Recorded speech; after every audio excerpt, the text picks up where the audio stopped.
use this.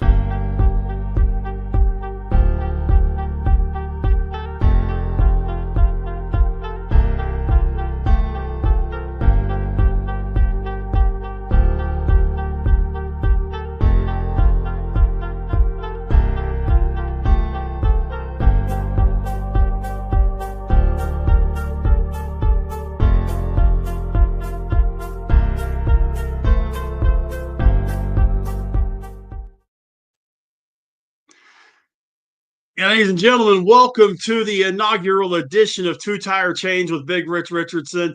This is going to be the NASCAR program on Driving to the Top production. Is going to be here every Monday, 7 o'clock Eastern, 6 o'clock Central, and we are going to keep you up to date on everything going on in the world of NASCAR.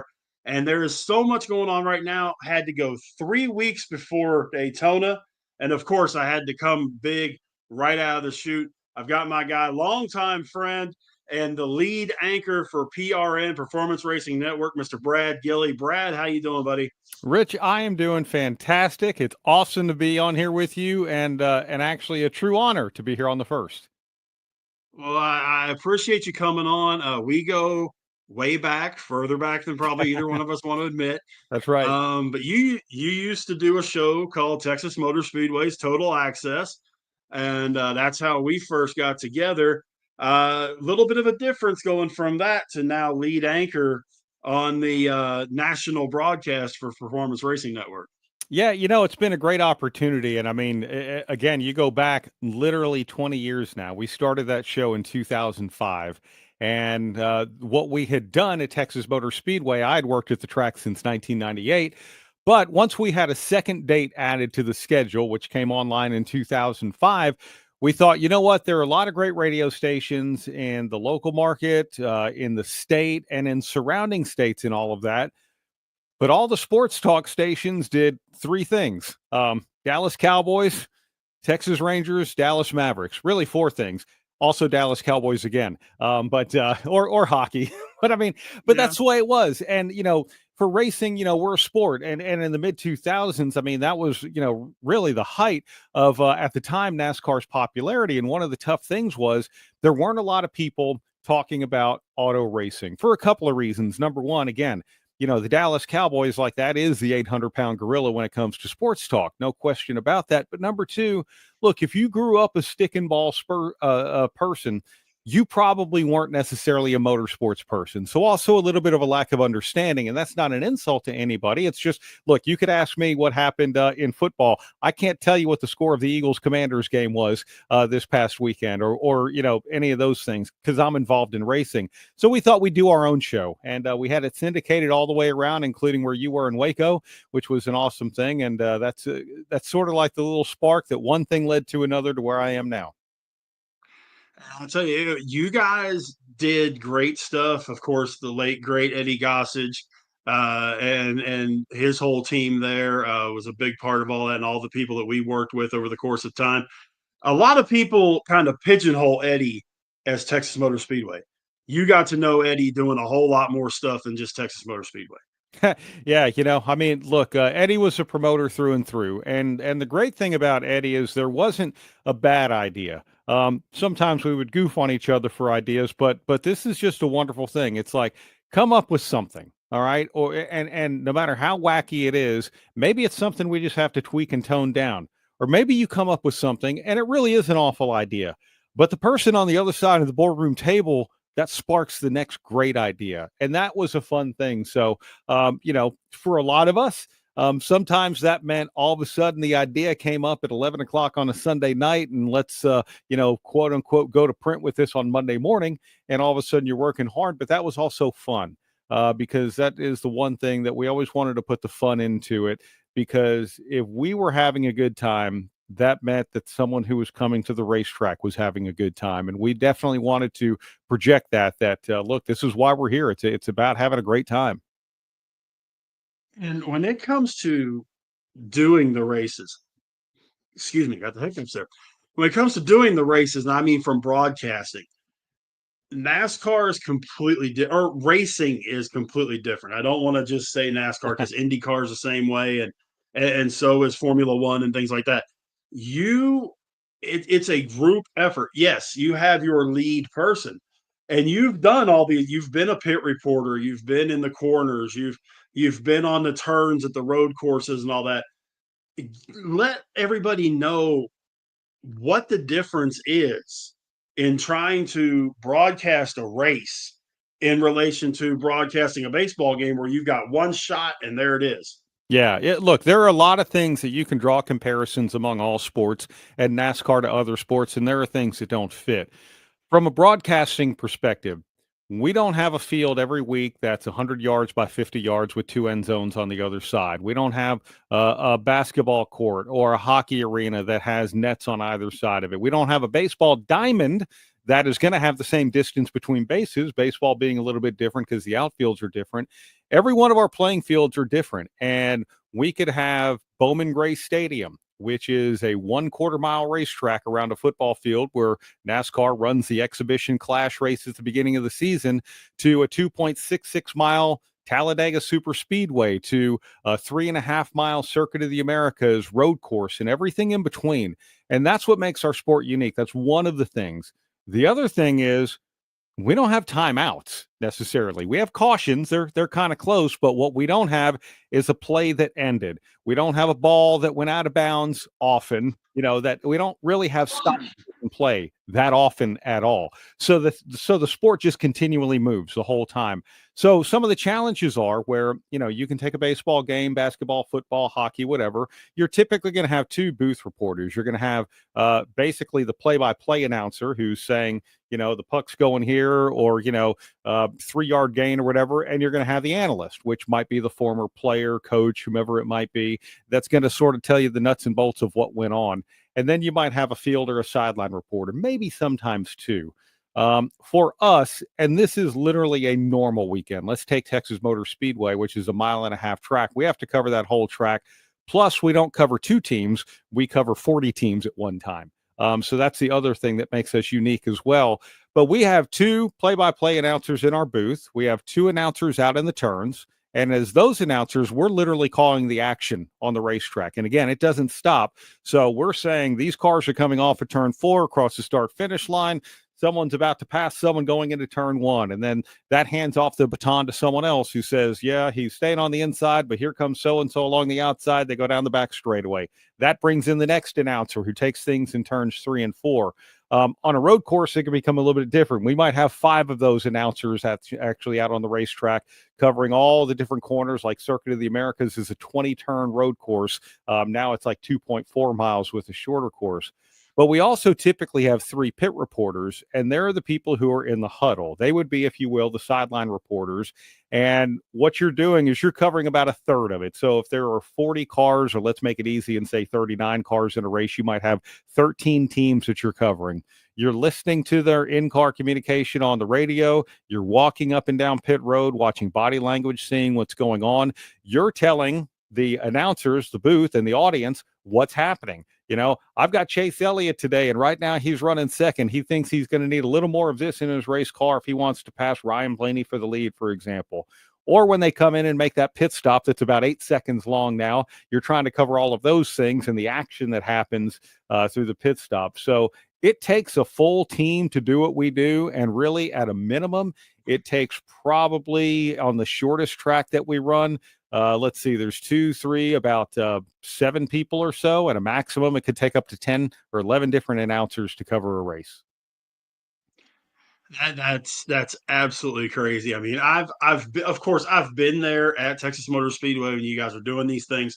I've been there as a reporter. I've covered the races and things like that, but nowhere near to the degree of what you guys do. I mean, I've seen, okay, where you guys are posted up, and of course you see where the TV guys are and that kind of stuff. And that's even a whole different animal because, TV, they've at least got the visual. Yeah. You guys have got all these people doing all these things, but you're also doing that theater of the mind for people. You brought up the Clash, and how do you feel about taking the Clash from Daytona and moving it to the Los Angeles Memorial Coliseum? When they went to LA, I was sort of indifferent, and here's why. And maybe indifferent isn't the right word. I was excited either way. If they would have kept it at Daytona and said, "This is what we're going to do. This is what we've always done. We're going to run a 50-lap race or whatever," awesome. It would have been fun. By moving it to the LA Coliseum, they did something completely different and did a quarter-mile racetrack. And now moving it back to North Carolina to a little track called Bowman Gray Stadium, it's sort of the same thing. Um, Again, you think about this. Yeah, you can have what do they call the Winter Classic in hockey, where they might go to Fenway Park and build a hockey arena. Right. Okay, that's really no different. There are very few stadiums, actually, Rich, believe it or not, that you can do this. And me and Todd Gordon, Joey Logano's former crew chief, one of my co-hosts on Sirius XM, we started looking at maps one time, and I'll give Todd this credit for this, trying to figure out, okay, if we were going to go to another football stadium and build a racetrack in the infield, where could we go? And believe it or not, the Los Angeles Memorial Coliseum is one of the few in the nation that you could actually pull that off, because a lot of them are smaller. So I thought that was really cool. And this is what sold me on first moving it to Los Angeles. Is this is a big stadium. I mean, what does it seat? Like close to 100,000, 80,000, something like that? About 100, yeah. All right. So the first year we went there, 70% of all tickets sold went to a person, bought by a person who had never bought a ticket for a NASCAR race before. And I thought that Really? was, yeah, had never bought a ticket to a NASCAR race before, 70%. So for me, this was two things. Number one, a lot of stadiums might be not in town, but a little out of town. Texas Motor Speedway, for example, is 25 miles north of Fort Worth, if you will, 20 Right. miles, whatever it is.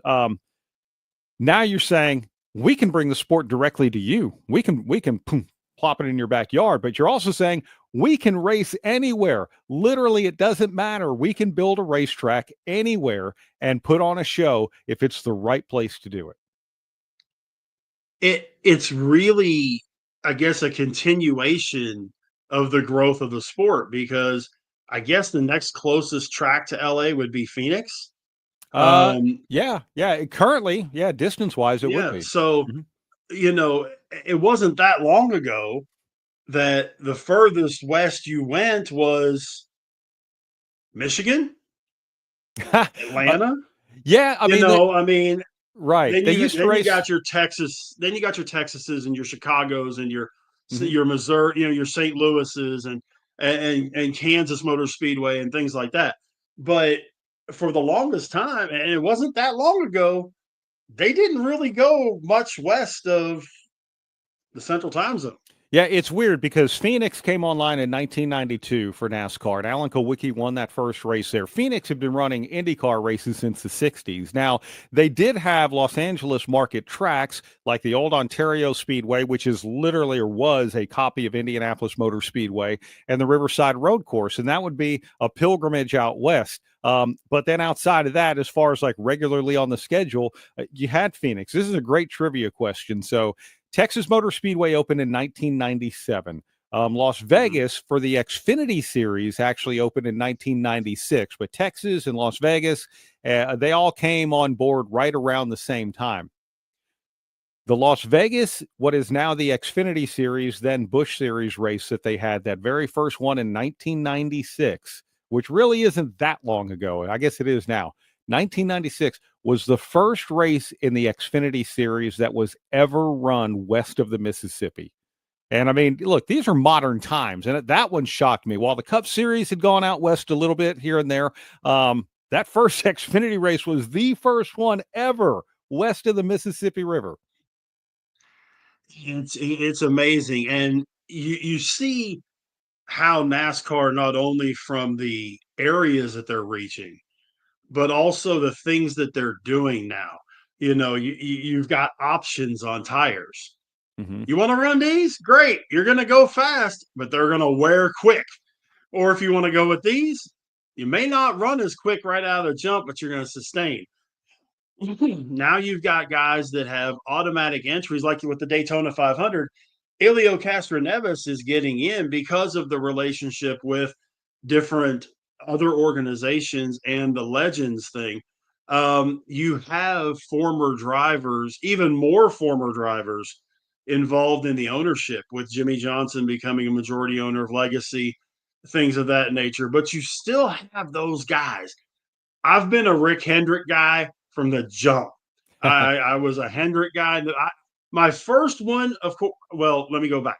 My first guy was Cale Yarbrough, because I thought you had to really be tough to drive an orange car. That was my thing. Well, then, of course, I go from Cale to DW. Darrell Walter driving the Tide car. Mm-hmm. And Cale Yarbrough drove the Hardee's car. And but then, Hendrick and his guys, and of course you had, the Terry Labonis, the Jeff Bodines, and of course the Jeff Gordons and the Jimmy Johnsons and those guys like that. And Rick Hendrick and his team having been around so long, Jack Roush and now RFK, but Jack Roush and that organization having been around for so long, Penske, Gibbs.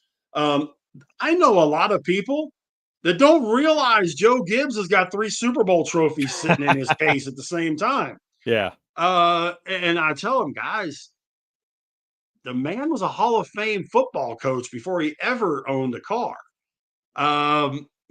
Things like that. And then you have the newer with the 2311s and the Trackhouse and things, and Legacy and things like that. Do you feel that that's better for NASCAR than just having those long-term ownership groups, that you have these newer teams and new ownership groups coming in to kind of put some new blood in? Yeah, absolutely. I actually like where we are from the ownership standpoint. People used to call into talk shows all the time. Well, what's going to happen when Rick Hendrick, who's in his 80s, when Roger Penske, who's in his 80s, when Jack Roush, who's in his 80s, and Joe Gibbs, who's now in his 80s, what's going to happen when all of these people step away? And my response was always, well, Junior Johnson was a car owner, and so and so and so and so. They left and other people came in. But you mentioned the charter system, and that's probably the closest thing that NASCAR has to a franchise. Like the NFL is owned by the franchise teams. Well, NASCAR owns NASCAR, and the teams have a charter, which is effectively a guaranteed starting spot. And the reason why they started that system, because it used to be that you might have been a team this year and you lost your sponsor, and now you have a race shop that you probably funneled tens of $millions worth into to buy all the equipment. Well, now that used equipment is worth 10% of that, maybe that's an exaggeration. So now they said, okay, we're going to have chartered, and charter teams, this is your guaranteed entry. And these charters were first given to the teams that had been running as full-time teams for, whatever that set period of time was. And then they came for sale as teams wanted to sell them and trade them. They were going from the hundreds of thousands of dollars to $2 million is crazy, to Martin Truex Jr. won a championship for Furniture Row, and they were shopping that for $6 million. And people were like, I don't know. Now they're selling for $40 million per car number. That's why they have the charter, so they have some value to what they're doing. So I'm okay with that. But what it's done is it's brought new investors into it. Trackhouse, Justin Marks, a former driver. Well, he still races a little bit, but a racer in his own right and a guy with big ideas. He gets Pitbull, Mr. Worldwide, to come in as a co-owner. Mm-hmm. Denny Hamlin has Michael Jordan. I don't even know that you would say arguably the most popular athlete in the world. I don't even know that there's an argument for a lot of people when it comes to that. You have Jimmy Johnson. He just became majority owner of his Legacy Motor Club. Well, he became majority owner because an investment group came in and bought a stake from his partner, but that investment group is now into NASCAR. Joe Gibbs sold $75 million worth of his team and didn't even give away majority stake to an investment group. So I think a lot of those things are great. So the owners that we have now, sure, they're not going to be here forever. Maybe Joe Gibbs Racing will exist because the Gibbs family. Hendrick Motorsports will exist with Jeff Gordon ultimately going to take that over, but there are a lot of Hendrick people in the family. But there's always going to be the next person that comes along. And now with the charter system, NASCAR has become a great investment for people, and that's just going to continue to grow. You brought up, and this has always been a topic that comes up, goes away, comes up, goes away, that kind of thing. You brought up numbers. Mm-hmm. Do you foresee there ever being a retired number? When Dale Earnhardt died in 2001, I thought they should have retired the number 3. I would have been okay with that. And then Richard Petty came along and said, I had 200 wins, most of which came in the number 43. And then when I stepped out of the car, someone else stepped in. That was a little bit different than Dale Earnhardt's situation. You know, the winningest car number in the entire sport of NASCAR isn't the 43. It's actually the number 11 that Denny Hamlin drives now. But so many great people, Darrell Waltrip, Junior Johnson, just to name a few, all won races in the number 11. And I've stepped away from that thinking, okay, number one, it would have to be the utmost of prestige to have a number retired. Say like the number 3, you know, I mean, Dale Earnhardt losing his life in the Daytona 500, or take the 43, but that's been raced so much since then. Well, if we only have 2 numbers on these cars and you literally can go from 00 up to 99, if you retire too many numbers, you're not going to have any left. So True. in that regard, I'm like, okay, Shane Van Gisbergen this year is going to drive the number 88. Dale Earnhardt Jr. was driving the number 88. Before him, Darrell Waltrip and Dale Jarrett and a lot of other people were. So I kind of like the idea of car numbers able to continue on. I do too, and I agree with you. It would be very difficult to pigeonhole one number with one guy, Yeah. with very few exceptions. You know, I don't remember too many other guys that drove 24 Right. outside of Jeff and William Byron. Mm-hmm. You know, you know, realistically, 48 probably the same way with Jimmy Johnson and now Alex Bowman. But when you get into like the 11 and that kind of thing, I was Yeah. just curious what you thought about that, because I've talked to a lot of people and it seems like, well, yeah, but no, wait, they should have retired Earnhardt. They should have retired Petty. They should retire. Okay, but what about this guy? You know, what Yeah. about this number for this guy? You know, Yeah. If you could retire the style of the number, for example, Richard Childress Racing, Dale Earnhardt's car owner, has the number 3 back out there with his grandson, Austin Dillon. If you could retire that style of number, maybe that would be okay, you know? font. Yeah. Then again, Yeah. sometimes the team owner says, hey, look, yeah, Jimmy Johnson, I know you ran this number 48, or Jeff Gordon, I know you ran this number 24, but this is, you know, as much as it's tied to you, it's also tied to us. So I don't know. Maybe there's a happy medium there somewhere. Once again, we're talking to the lead play-by-play voice for PRN, Performance Racing Network, Brad Gillie, here on the inaugural edition of Two Tire Change with Big Rich, a weekly production that will be released every Monday at 7 Eastern on Driving to the Top Productions YouTube page, as well as my own Facebook page at Rich Richardson and Twitter at Go Big Go Home Pod. Brad, you know, I'm sure probably for a little while now you're getting ramped up. We're 3 weeks away, you know, Daytona, from the Daytona 500. But there's a lot that goes on beforehand with speed weeks, with the duels, and with, you know, they just had the Rolex 24, and there's a lot of different things that go on around the Daytona International Speedway before the Daytona 500 happens. What type of you know, where do you just kind of sit back and go, man, there's just way too much going on?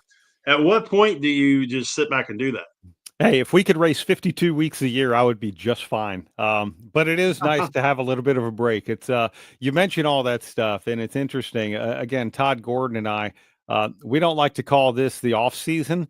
We have the non-racing season and we have the racing season, because there's always something happening. And now we're getting back into the racing season. It's been really nice to, you know, have some holiday time off from Thanksgiving through Christmas to the New Year. I'm ready to get back out there. You know, I've already made a couple of trips to Charlotte for a few work things. I'll be headed to Daytona here in just a few weeks leading up to the Daytona 500. Then the very next week, we go to Atlanta Motor Speedway for the first race on the PRN schedule. So for me, and maybe it's because I'm a creature of habit, that I just like, okay, it's Saturday, we're going to do this. It's Sunday, going to watch a NASCAR Cup race, going to do this, so on and so forth. So I don't know. I like a little bit of a non-racing season, but again, if we just did this every week, then I would be happy to. There's always changes, drivers, team owners, that kind of thing. We had an entire organization just go away at the end of the 24 season in Stewart Haas Racing, which left 4 drivers out there. Hmm. And they've all found landing spots and things of that nature. But when you've got, you know, Cody Ware is going to be full time in the 51, Zane Smith's going to be in the 38, and Todd Gilliland's moving from the 38 to the 34 because Michael McDowell is going to Spire to drive the 71. Um, Chase Briscoe's going into the 19 for Gibbs. Josh Berry is going to be in the 21 for Wood Brothers, which is another organization that we didn't bring up, but man, they've been around forever. Noah Gregson is going to be in the 4. You mentioned Van Ginsbergen in the 88. Justin Haley's going to be in the 7. If I remember right, Ty Dillon's going back to full time, and he'll be driving the 10. You literally got to have a scorecard to keep up with these guys. Yeah, and the hard thing is a lot of them change paint schemes every week as well. So that makes it Yeah. even more difficult. Or you take the Xfinity series or the Craftsman Truck series, and you look at it and say, "Gosh, you have different drivers in different cars, different weeks." I mean, Nice Motorsports and Trucks just made an announcement that they're going to have 3 different drivers in their number 41 truck this year. One of which being Ross Chastain, another being a guy from Driftwood, Texas, named Bailey Curry, among their 3. So it changes all the time. And, again, for me, this is the world in which we live. Like, NASCAR for me is it. So you just sort of get used to it. There are plenty of people who can tell you just about every position player on almost every NFL team or any NFL team in their favorite team's division. It's really no different in what we do. It's just that we've got, 120 or so that we need to keep up with, teams and crew chiefs and spotters and different things like that. But it's what we do, and it's pretty fun. When you look at the length of the season and you're looking at the fact that you've got the 36 races and you got the races leading into the playoffs and things of that nature, if Brad Gillie was king of NASCAR, is there anything that you would change, go back to whatever, in terms of how the champion is decided? I would say I love the way our champion is decided now. I do enjoy the playoffs format. I like that, for example, in the Cup Series, you have a 10 race playoffs. You have 3 sets of 3 races each where you drop off 4 drivers at the end of each segment. And then you have a championship race where 4 are still championship contenders, and the highest finishing among them is the title holder.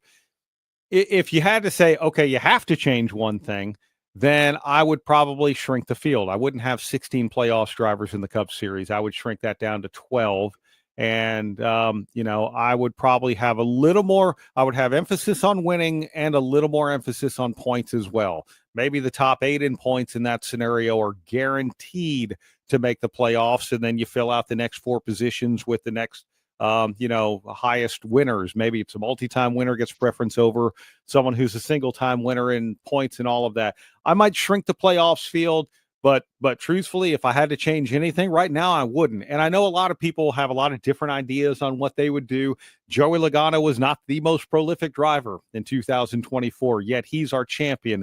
But you can make that case for football teams out there. When a wild card team in baseball makes it to the World Series, we celebrate it. That's no different than what Joey Logano effectively did in 2024. So I'm not one to react to something because of what happened last year. I'm more of one to look at it and say, we had a lot of great moments, like Tyler Reddick winning his way into the championship race with the last lap pass on Ryan Blaney at Homestead.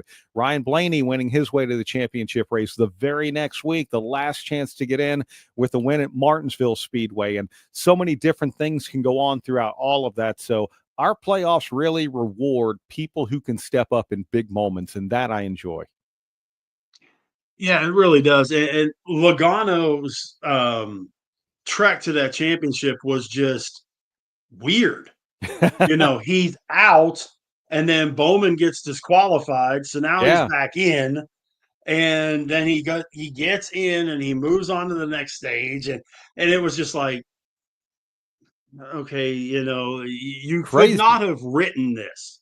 Right. There's nobody could have scripted this in any way, shape, or form. But when you look at the teams and the racers that are going to be out there this year, do you have a guy or two that isn't the big name, isn't Denny Hamlin or William Byron or Ryan Blaney or Joey Logano, a couple guy or two that you're going, this could be their year to really make an impact? Do you have anybody that you're really keeping an eye on this year? Yeah, I do. And I look at this in two different ways. I mean, there are drivers who are kind of on their way up, and maybe this is the year that they win the most races, say a Christopher Bell or something. But then I look at drivers who have a potential for a quote unquote breakout season. And I see a couple of those. Ty Gibbs, who is the grandson of his team owner, Joe Gibbs, he's a phenomenal racer. And right now he's sitting at 87 starts in the Cup Series and has yet to win a race. Now, they say today for a young driver to come into the NASCAR Cup Series, it takes about 100 races before you can win. That's the way it was for William Byron, who was at 99, and Chase Elliott, who was at 100. Those two are good examples of that. The reason why is because they don't get to practice on Tuesday, Wednesday, and Thursday and test somewhere anymore. They literally just get 20 minutes of track time before they go race, same as everybody else. So it takes time to get experience. But Ty Gibbs is at 87 races right now. And if that 100 race deal is going to hold true, he's on the cusp. But I think when Ty Gibbs breaks the seal on victory lane for himself, he's going to be able to do it multiple times. I don't know that I necessarily see this next one as a breakout driver this year, but it's one I'm watching. And he drives for Spire Motorsports, and it's Carson Hocevar. He literally went straight from the Truck Series to the Cup Series. And a lot of people look at Carson Hocevar and say, man, he's dangerous on the racetrack. He brings out cautions. He runs into people. He does this.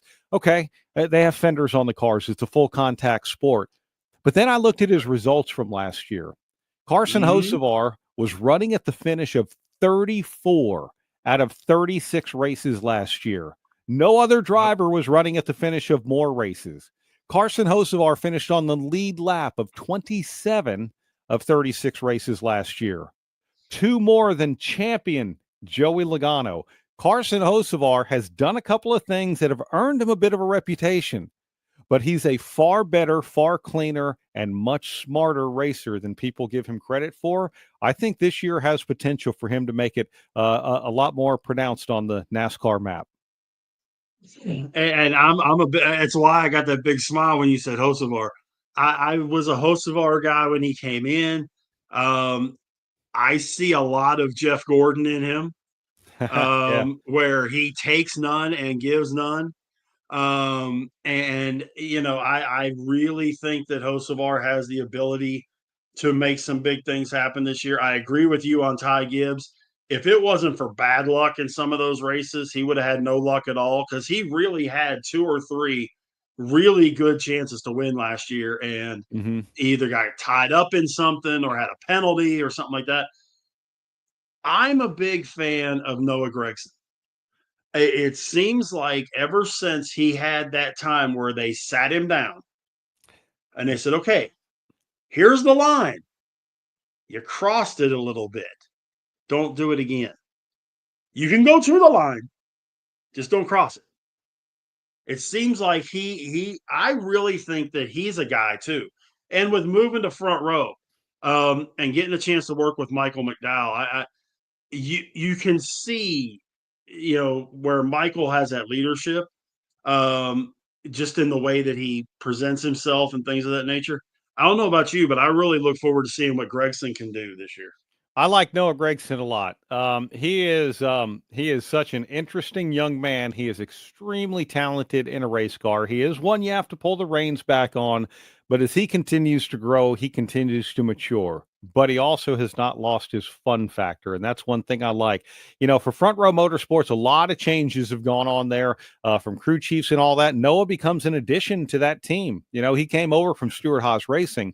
But the good thing is he's still with the Ford program, so that stays the same, and he's still with his crew chief Drew Blickensderfer, and that stays the same as well. And he's got some young teammates with him also. But the one thing in talking to Noah, and I sat down with him last week and just, and I've known him since he was 15, just looking at him eye to eye and seeing how mature he is, he's very serious and very focused on what he does as a race car driver. But he is also such a fun person. And if you're on Instagram and you follow his Instagram feed, it's no holds barred. He just simply likes to have fun. I want to see him win a bunch of races in Cup like he did in Xfinity. I hope this is the year that it happens, but I feel like he also has a long future in this sport and one that does involve victory lane. Yeah, the whole Wendy's thing that he did has done is absolutely tremendous, and I hope that continues. But when you look at Xfinity, a lot of these guys coming from Xfinity into the Cup Series, and there's a couple of guys that are, Cole Custer's back to driving full time and things of that nature. But there's a couple of guys that are sitting there in the Xfinity Series that I kind of scratch my head. One of them I know is driving in the Daytona 500, which is Justin Allgaier. But Austin Hill also. Where do you see those guys and their conceivability of getting a chance to move? Is there just too much talent in Cup right now to bring those guys up, or where do you see the disconnect on that? Yes, I think that's one of the factors. I think if you're Austin Hill, you drive for Richard Childress Racing, and right now Austin Dillon, who is the grandson of Richard Childress and a five-time race winner in Cup, is in one of the cars, and Kyle Busch is in another car. So at this point, there's no room in the Cup Series for him at that team. Austin Hill, I think, is a really good, smart race car driver. He's a really great race car driver when it comes to speedway races, tracks like Talladega, Daytona, and Atlanta. I want to see Austin Hill get better at the Richmonds, at the Texas, at the road courses, and so on. Before I say, yes, he belongs in Cup. If he was a Cup driver this year running for Rookie of the Year, I would have no problem with it. I'm not saying he doesn't belong, but I do want to see him become a little more well-rounded. The other tough thing for Austin Hill now, he has a teammate in Jesse Love who is, I don't even know if he's 20 years old yet, who is immensely talented and has proven his talent in a lot of different places as well. So now Austin Hill is going to have a little competition. I don't know what Richard Childress is going to do short of buying a third car. And, if one of his other drivers retires, being able to move both of them up. But right now, Richard Childress has a good problem. He's got 4 talented drivers and only 2 Cup Series seats, and I don't think that's a bad thing. Yeah, very true. And I keep waiting for Junior Motorsports to have a part of the Cup Series. And I Yeah. know that's who Allgaier's driving for in the Xfinity Series, and I would love to see Junior have that role in the Cup Series. But it's fun to watch because you see, and those were just 2 of the guys. I mean, I know Riley Herbst has come up. He's come up from Xfinity, and there's been several guys over the last few years that have come up and done extremely well. We talked about some of them, and Gregson and guys like that. But it's always fun to see. Could this guy go? And it's the same with the trucks. Mm-hmm. Because I watch a guy like Raja Caruth or somebody like that, and I sit there and go, or either one of the Gray boys, and go, what would these guys do in Xfinity? It's always fun to see kind of play that fantasy booker type deal. Yeah. Where you start moving things around. But, and again, I appreciate it. We are talking to the lead play-by-play voice for Performance Racing Netowrk, Mr. Brad Gillie. This is the premiere episode of Two Tire Change with Big Rich. And just a couple more questions before I let you go, man. This one's really gonna pick your brain though. All right. Because what track do you most enjoy watching a race from? And what track do you most enjoy broadcasting from? Oh man, that's hard. I mean, that literally is, you've got 13 kids. Which one's your favorite? I would say, and if I have to pick one, I would say Bristol, the first one, just because the action at Bristol is incredible, and seeing the things that happen, and truthfully realizing, they describe Bristol, a little half-mile high bank track, as like fighter jets in a gymnasium, and watching people navigate their way through all that traffic. It's incredible.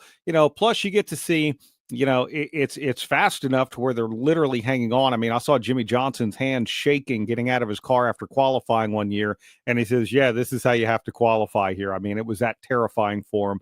But they can race around each other and run into each other.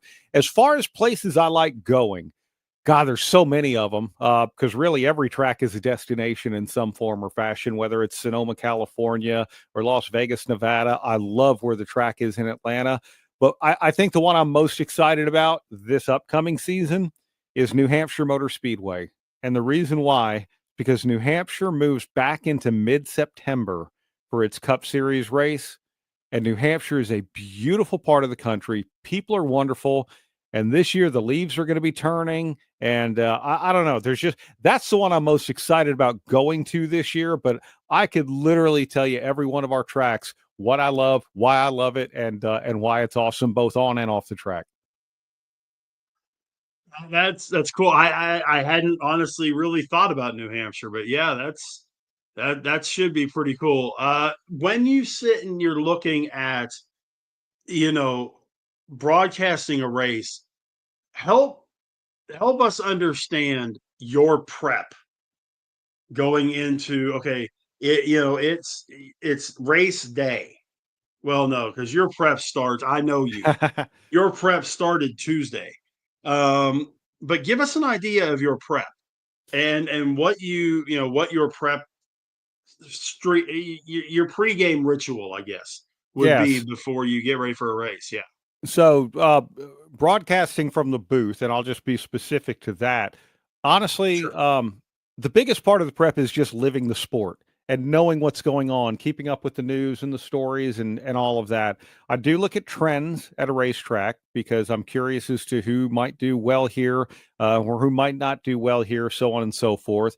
I might write down some stats and numbers just because that kind of helps color things occasionally, like, hey, keep an eye on Ryan Blaney. He's coming up through the field. He's actually finished third here, blah, blah, blah. A lot of those things kind of come more in pre-race coverage.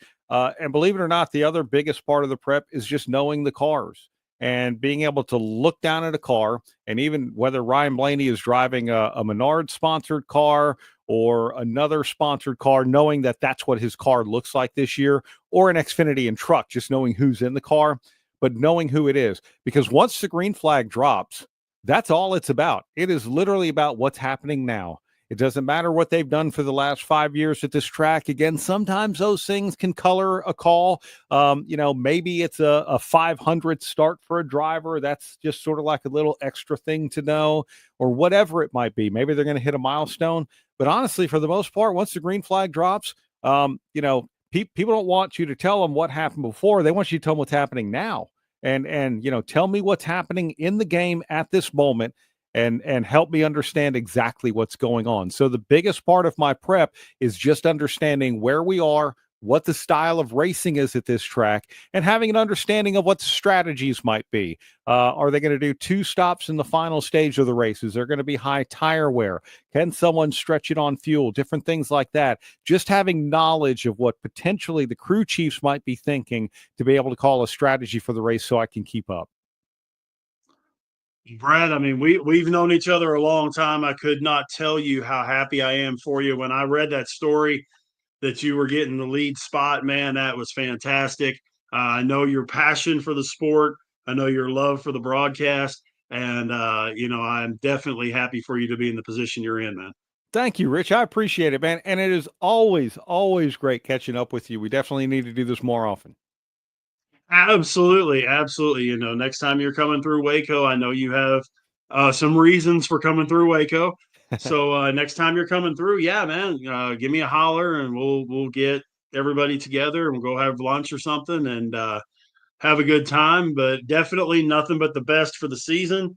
And looking forward to listening to you on the Performance Racing Network. Tell everybody how they can get with you and with the network, whether it's social media or websites or however you want them to get a hold of you.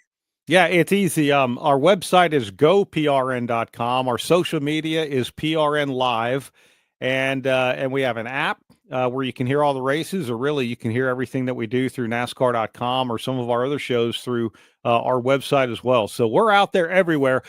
Just if you search PRN, make sure you search like PRN NASCAR, PRN Racing. Don't just search PRN. You might get something that you don't want.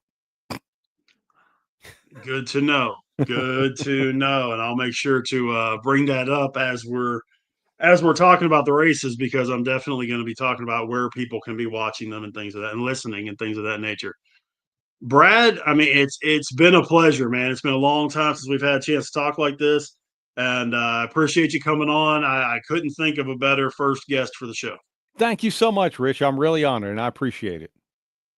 Ladies and gentlemen, this is Brad Gillie. He is the lead play-by-play voice for the Performance Racing Network. Catch him. Go PRN.com. Be listening to the races, while you're out mowing your grass and that kind of stuff. You can't watch the whole thing. You're driving down the road. Check them out. Also, you're Sirius XM, right? Sirius XM, yeah, about to really ramp that up a lot for the season, which is a lot of fun. So every Monday, Tuesday night, post-race shows, pre-race, all kinds of different things. So you can find me on there just about any time. There you go, man. Brad, once again, I appreciate it. Thank you very much to everybody that has been a part of this whole thing. And thank you very much for listening/watching. It is the inaugural edition of Two Tire Change with Big Rich. We'll be back next Monday, every Monday night, 7 o'clock Eastern, 6 o'clock Central, right here on Driving to the Top Productions, as well as Go Big, Go Home Pod on Twitter. For my guest, Brad Gillie, my name is Big Rich Richardson. Until next Monday night, so long, everybody.